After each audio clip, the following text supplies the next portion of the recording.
You did get traded to New York, so you go from one big hockey market, right? Gretzky got there, turned it all alive. Um, then you get to New York, and it's a bit of a struggle, right? They don't have players to play with you just yet. But eventually, Neil Smith makes a move and gets Mike Gardner, and he's one of the all-time great goal scorers in the game, as far as I'm concerned. Amazing what Alex Ovechkin is doing these days. But without a doubt, he's one of the best. You have some chemistry with him. And also you get to see Brian Leetch and Mike Richter coming into their own. You spent 2 seasons in a game on Broadway. We'll get into that in a second. Tell me about your time there, where you earned the nickname Broadway Bernie. Yeah, obviously going from LA, it started being a hockey town, but going to Original Six team was special. Going to New York, they always say Madison Square Gardens, right? You got to play there. For me, it was Mike's first year and Brian Leach's first year, and I tell people when I get there, we're not even in the playoffs. We end up making the playoffs.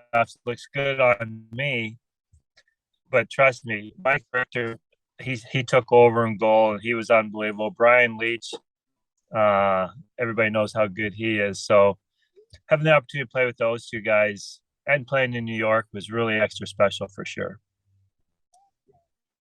Let's talk about New York a little bit more, because once again, things are going really well. I know that you were playing through, you even had to battle some injuries too in New York. It wasn't smooth sailing, without a doubt.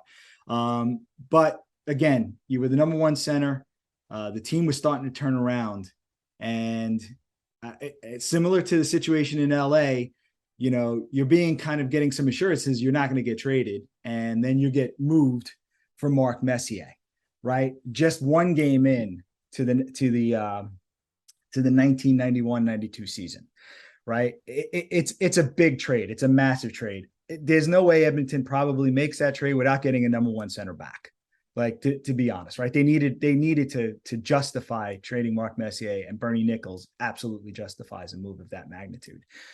But in your book, you have the utmost respect for Mess, and you regret that you didn't get a chance to play with him.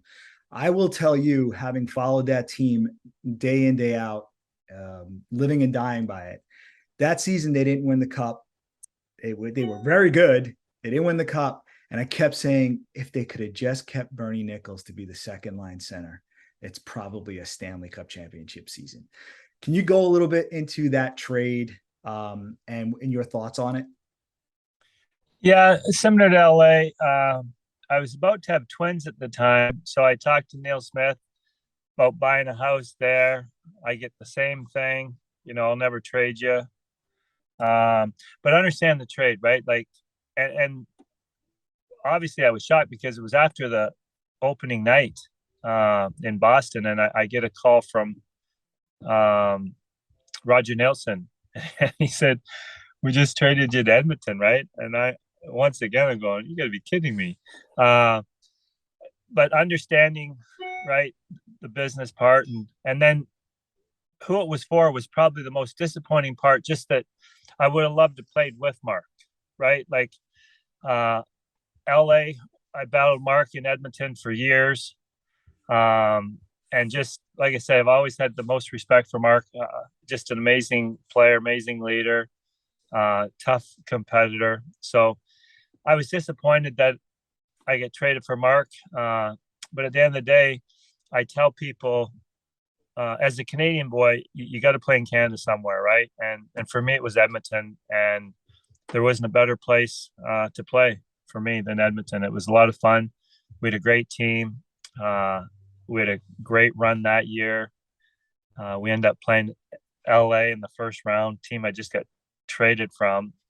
They got Gretzky, Curry, Charlie Heidi, McSorley. They got half the old Oiler team there, and I win with the Oilers, and we end up beating them in 6 games. So definitely gratifying for me, and a lot of fun. And it was great playing Edmonton.